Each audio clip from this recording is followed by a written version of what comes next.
নবী সাল্লাল্লাহু আলাইহি ওয়াসাল্লাম বলছেন, এই তাম দুনিয়া একজন মানুষ যা কিছু অর্জন করে দুনিয়াবি, তার মধ্যে সর্বশ্রেষ্ঠ অর্জন হলো আল মারআতুস সালিহা, একজন সতী সাধ্বী চরিত্রবান পবিত্র নেককার প্রেমময়ী ভালোবাসার এক নারী, এক স্ত্রী।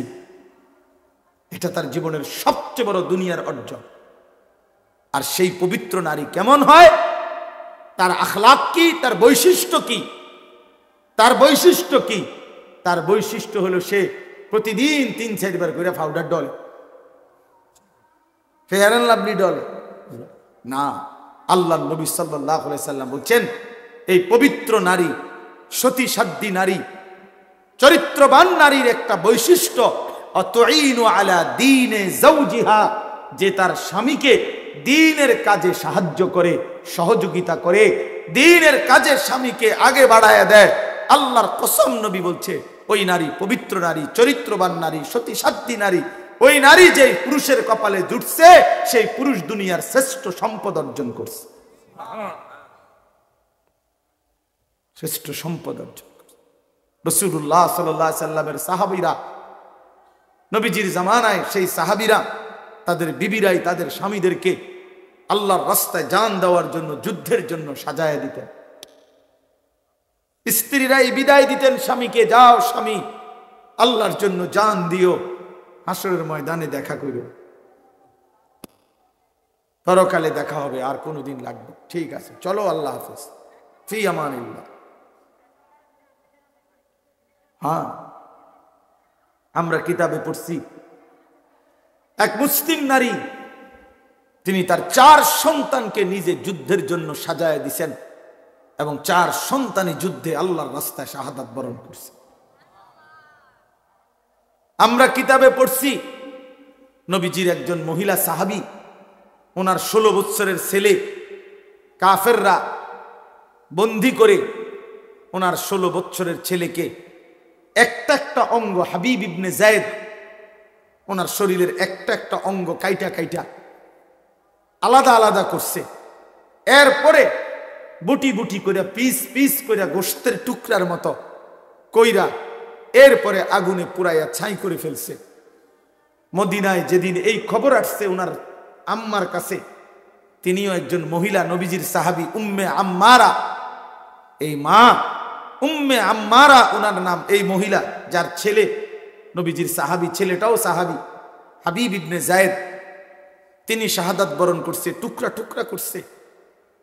তো উম্মে আম্মারার কাছে যখন এই খবর আসছে যে মা, তোমার সন্তান আল্লাহর জন্য জীবন দিছে, কালেমার জন্য জীবন দিছে, নবী সাল্লাল্লাহু আলাইহি সাল্লামের ভালোবাসায় জীবন দিয়েছে, কাইটা টুকরা টুকরা করে বুটি বুটি করে ফেলছে, কিন্তু তোমার সন্তান আল্লাহকে ছাড়ে নাই, রাসূলকে ছাড়ে নাই, কালেমাকে ছাড়ে নাই। খোদার কসম, তখন আমরা কিতাবে স্পষ্ট পড়ছি, উর্দু কিতাবে, ওই মা চিৎকার করে বলছে, মদিনাবাসী, লিহাযাল ইয়াউমা আরদাতুহু, এমন একটি দিনের জন্যই আমি আমার সন্তানকে বুকের দুধ খাওয়াইছি। সন্তান আমার দুধের হক আদায় করছে, সন্তান আমার 2 বছরের দুধের হক আদায় করছে। আমার স্বপ্ন ছিল, আমার আশা ছিল, আমার পবিত্র সন্তান আল্লাহর জন্য জান দিবে, আর আমার সন্তান আল্লাহর জন্য জান দিছে। নিকল যায় দম তেরে কদমোं के नीचे, यही दिल की हसरत, यही दिल की आरजू है। এজন্য নওজোয়ান, আজ তোমরা ভুলে গেছো, আজ নারীর ফাঁদে জীবন দিয়ে দিছো, উলঙ্গ ছবির কাছে জীবন দিয়ে দিছো, মোবাইলের নর্তকীর কাছে জীবন দিয়ে দিছো, একটা সামান্য মেয়ের কাছে নিজের জীবন শেষ করে দিছো। ছি ছি ছি, পুরুষ এত কাপুরুষ হয় না। একটা বেডির পিছনে কুত্তার মতো সারাদিন ঘুরে, পুরুষ এত বড় জানোয়ার হয়। পুরুষ এত কাপুরুষ হওয়ার কথা না। যার পৌরুষ আছে, যে পুরুষ, সে এমন হওয়ার কথা না। কিন্তু আজকে আমাদের সন্তানদের আকসার এই মোবাইলে আসক্ত, যত ছেলে পেলে, এর মূল কারণ নারীতে আসক্ত। এটার অপর পিঠে এটাই রেজাল্ট। আপনি খোঁজ নিলেন ওয়াজ হনে দুইটা একটা, দরকারি কোনো কাজ করে 10 মিনিট 5 মিনিট, আর যে সারা দিন রাত এটা টিফে কিতা করে, বেডি চায়, নারী দেখে, ছবি দেখে, নাচ দেখে, নাটক দেখে, সিনেমা দেখে, অস্থির ছবি দেখে, নারীকে নিয়েই ব্যস্ত থাকে। নাইলে আপনি বন্ধ করে দেন, এক সপ্তাহ নারী ছবি মোবাইলে না আসা বন্ধ হয়ে যাক, যে কোনোভাবে ফেসবুক কোন আর ইউটিউব কোন কিছুতেই নারীর ছবি আসে না। এক সপ্তাহের জন্য দেখবেন হাজার হাজার লাখ লাখ বড় মোবাইল, এগুলা দিয়ে মানুষে কটকুড়ি খাবে, কটকুড়ি, সম্পাপ্রি খাইব, সম্পাপ্রি চিনেন, ওই সাদা সাদা সম্পাপ্রি, এই কটকুড়ি, অথবা পেঁয়াজ বেছে, বাঙালি মাল বেছে। যে এই জন্য এটা দরকার। প্রিয় বন্ধু, প্রিয় বাবা, বুঝা উচিত একজন নারী অস্বীকার করার কোনো বিষয় না। পুরুষ যেমন আল্লাহর সৃষ্টি, নারীও আল্লাহর সৃষ্টি। নারীর প্রতি পুরুষের আসক্তি, পুরুষের প্রতি নারীর আসক্তি, এই আসক্তি, এই বন্ধন, এই প্রেম, এই ভালোবাসা, এই আন্তরিকতা, এই মহব্বত, এই হৃদয়ের টান, এটা যদি না থাকতো তো মানব প্রজন্ম আজকের এই পর্যন্ত আসতো না। মানুষের এই ক্রমধারা কি এখান পর্যন্ত? এক স্বামী স্ত্রীর পবিত্র বন্ধন, একে অপরের প্রতি অকৃত্রিম ভালোবাসা, স্বামী স্ত্রীর একান্ত মিলন। তো এইটুকুর বরকতে মহান আল্লাহর ইচ্ছায় প্রজন্ম এভাবে আগাইছে। তাহলে এটা তো দূষণীয় না, হালাল যেটা সেটা তো দূষণীয় না। রাসূলুল্লাহ সাল্লাল্লাহু আলাইহি ওয়াসাল্লাম বলছেন, পবিত্র স্ত্রী তার মুখে যদি কেউ খাবারের লোকমা তুলে দেয়, হাত্তা লোকমাতা ফি ফি ইমরাতিহ, নবীজি বলছেন কেউ যদি তার হালাল স্ত্রীর মুখে এক লোকমা খাবার, একটা রুটি, সামান্য একটু খাবারও তুলে দেয়, আল্লাহ রাসূল সাল্লাল্লাহু আলাইহি ওয়াসাল্লাম বলছেন আল্লাহ তাআলা তাকে আল্লাহর রাস্তায় সাদাকা করার সওয়াব দান করেন। নবী সাল্লাল্লাহু আলাইহি ওয়াসাল্লাম বলছেন ওয়াফি বুদআ আহাদিকুম সাদাকা, পবিত্র স্বামী স্ত্রী যদি মিলিত হয় তো আল্লাহ তাআলা সেখানেও সাদাকার সওয়াব দান করে। সাহাবী জিজ্ঞেস করছে, ইয়া রাসূলুল্লাহ, মনের চাহিদা পূরণ করলেও সওয়াব হয়? আল্লাহর নবী বললেন, সেটা যদি ভিন্ন অনুমতি নাই এমন নারীর সাথে যদি পূরণ করে সেখানে কি গুনাহ হয়? তিনি বললেন হ্যাঁ গুনাহ হয়। কয় তাহলে এখানেও নেকি হয়? সেখানে গুনাহ হইলে এখানে নেকি হয়। এজন্য বন্ধু, আল্লাহ তাআলা প্রত্যেক নিষিদ্ধ বিষয়ের বিপরীতে বৈধ হালাল পন্থা আল্লাহ রাখছেন। যিনি মদ হারাম করেছেন তিনি মধু হালাল করেছেন, যিনি সুদ হারাম করেছেন তিনি ব্যবসা হালাল করেছেন, যিনি ভিন নারী দেখা হারাম করেছেন তিনি বিবাহ হালাল করেছেন। এমন কোনো বিষয় নাই বান্দার যেটা চাহিদা আছে অথচ সেই চাহিদা পূরণের বৈধ কোনো পন্থা আল্লাহ দেন নাই। খোদার কসম, এমন চাহিদা মানুষের মধ্যে নাই, এটা হতে পারে না। কারণ প্রতিটি চাহিদাও দিছেন আল্লাহ, সেই চাহিদা পূরণের হালাল পন্থা নির্ধারণ করে দিছেন, সেটাও আল্লাহ করছে। আজকে অনেক মা বোন হয়তো পর্দার আড়ালে আছেন, শুনতেছেন, আপনাদেরকেও বলি, বেপর্দা নারী, বেহায়া নারী, বেহায়া কন্যা, তার বাস্তবিক অর্থে সামাজিক কোনো মর্যাদা নাই। ইসলামের দৃষ্টিতে, মানবতার দৃষ্টিতে, ইনসাফের দৃষ্টিতে, বিবেকের দৃষ্টিতে তার কোনো সম্মান নাই, ইজ্জত নাই। চলেন আমি আমার কথাটা শেষ করে দেই। তো আল্লাহর নবী সাল্লাল্লাহু আলাইহি সাল্লামের স্ত্রী, ইনি সবচেয়ে বেশি সহযোগিতা করছেন নবীজিকে। 25 বছর বয়সে নবী সাল্লাল্লাহু আলাইহি সাল্লাম তাকে বিয়ে করছেন। আর নবীজির বয়স যখন 50, তখন খাদিজা রাদিয়াল্লাহু তাআলা আনহা ইন্তেকাল করছেন। তো এই 25টা বছর নবীর যৌবনের মূল সময়ে তিনি ছিলেন নবীজির স্ত্রী, এবং 40 থেকে 50 নবুয়তের এই 10টা বছর পরম যত্নে আল্লাহর নবীকে আগলাইয়া রাখছেন আম্মাজান খাদিজা, নবীজির স্ত্রী। অনেক বেশি সহযোগিতা করছে, নিজের জান মাল, নিজের সবটুকু ভালোবাসা সহযোগিতা মক্কায় সবচেয়ে বেশি দিছেন এই স্ত্রী খাদিজা রাদিয়াল্লাহু তাআলা আনহা।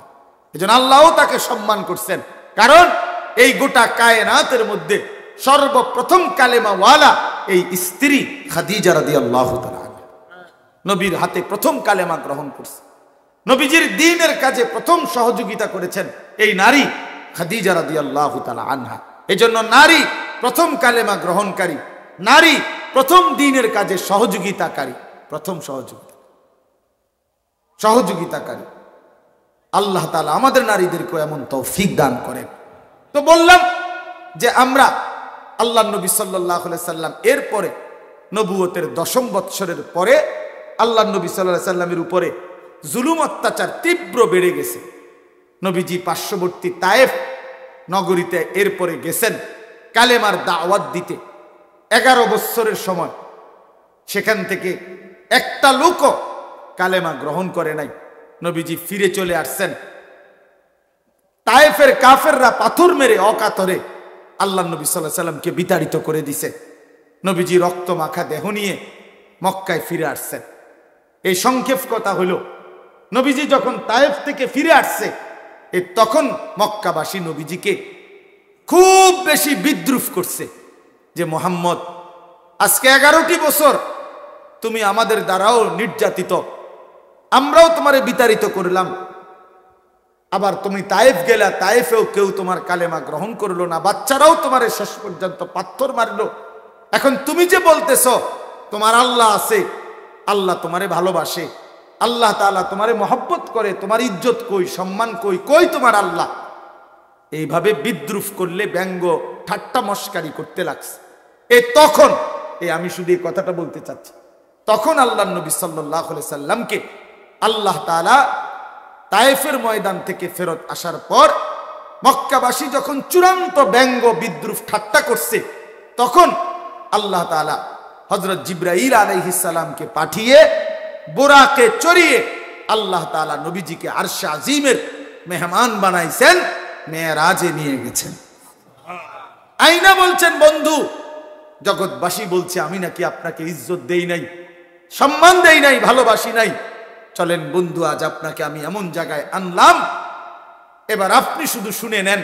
আপনাকে এখন আমি যেই আরশে আজিমের উপরে আইনা দাঁড় করাইলাম, আপনার কদমের নিচে আমার গোটা সৃষ্টি, আপনি আমার সমস্ত সৃষ্টির ঊর্ধ্বে, উপরে শুধু আমি আল্লাহ, আর কোনো সৃষ্টি নাই। অতএব আপনার মর্যাদা পৃথিবীবাসী শুনে নেক যে আমি আল্লাহর পরে সমস্ত সৃষ্টির উপরে আপনি রাসূলের মর্যাদা, আমি আপনাকে সম্মান দিলাম। ইজ্জত কাকে বলে, সম্মান কাকে বলে, কতটুকু হইতে পারে, আমি দিলাম। সম্মানের সর্বোচ্চ মাকামে আপনাকে পৌঁছায় দেন। আল্লাহ নবী সাল্লাল্লাহু আলাইহি সাল্লাম মেরাজে গেলেন, এই মর্যাদা পেলেন, আল্লাহ তাআলা আদর করলেন, কথা বললেন, পরম মমতায় বন্ধুর সাথে একান্তে সাক্ষাৎ দিলেন। এই পুরা পর্ব শেষ হওয়ার পর আমি শুধু যে একটা কথা শুধু বলে শেষ করতে চাচ্ছি, প্রিয় বাপ আমার, বন্ধু আমার, আজকে এই রাত গভীরে শুধু মনে রাখেন, নবীজি সাল্লাল্লাহু আলাইহি সাল্লামকে আল্লাহ তাআলা মেরাজে সর্বশ্রেষ্ঠ মর্যাদা, শ্রেষ্ঠতম স্থানে নিয়েছেন। তো সেদিন আল্লাহ নবী বলছিলেন, আল্লাহ মাওলা, আপনি তো আমার ইজ্জত দিলেন, সম্মান দিলেন, মর্যাদা দিলেন, আপনার কাছে আনলেন, আরশে আজিমের মেহমান বানাইলেন। এখন আমি তো আবার ফিরে যাব জমিনে, জমিনে তো আমার উম্মত আছে, ওরা তো গেলে জিজ্ঞেস করবে আপনি আমার উম্মতের জন্য কি দিলেন। আমার আবু বকর তো নিচে আছে, ওমর, ওসমান, আলী, আমার ফাতেমা, আমার হাসান, আমার হুসাইন, আমার সাহাবীরা, তা আপনি আমার উম্মতের জন্য কি দিলেন? আমি তো আমার সম্মান দিলেন, আমার জন্য উম্মতের জন্য কি দিলেন?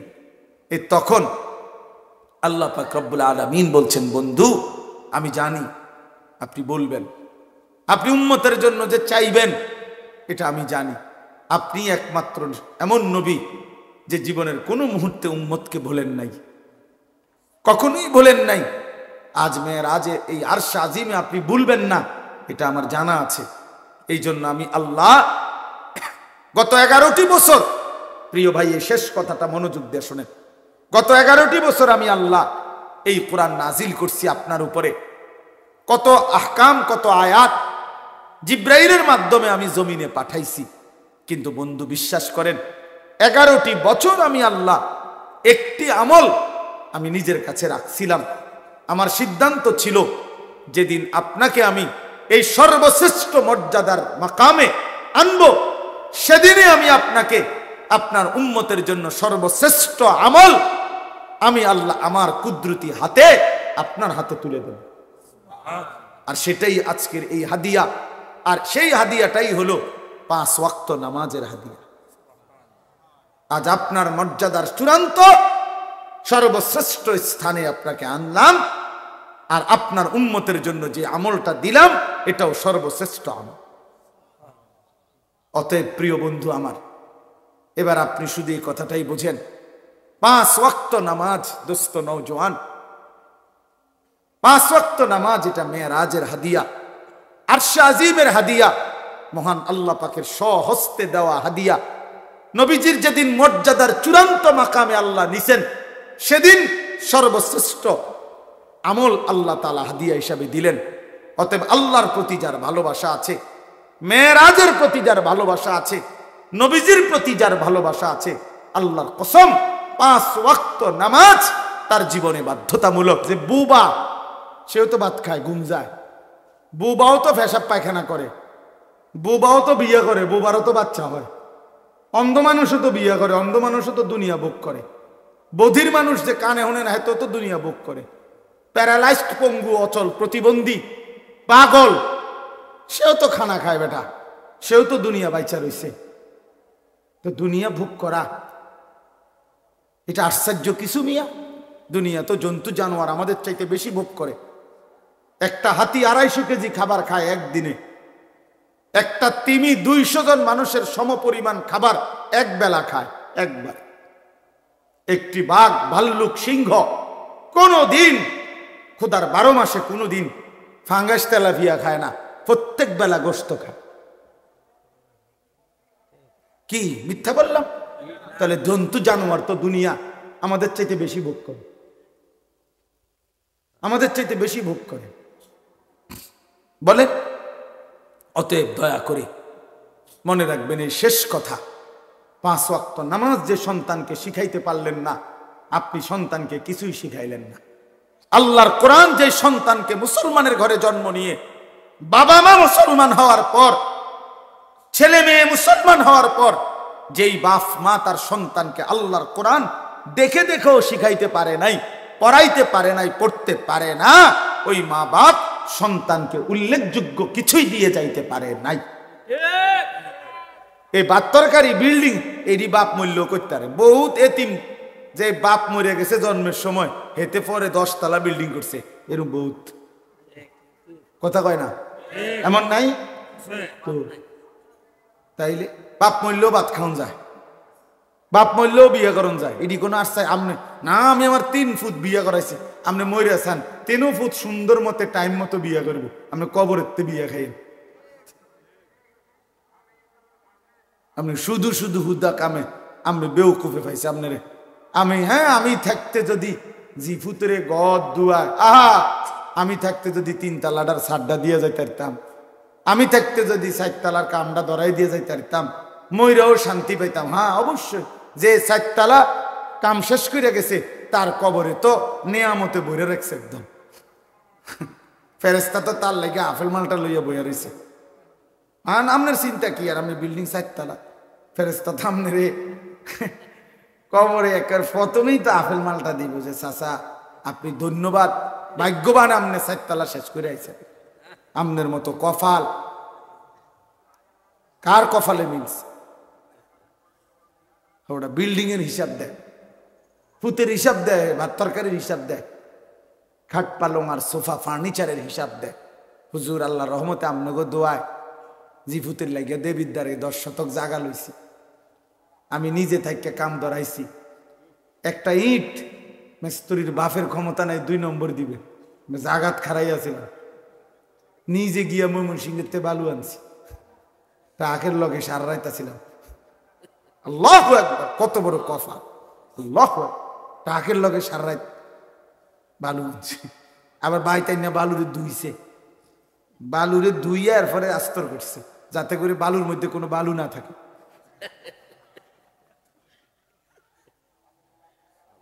বালুর মধ্যে যাতে কি না থাকে, কোনো বালু যাতে না থাকে, এটা ধুইয়া লইছে।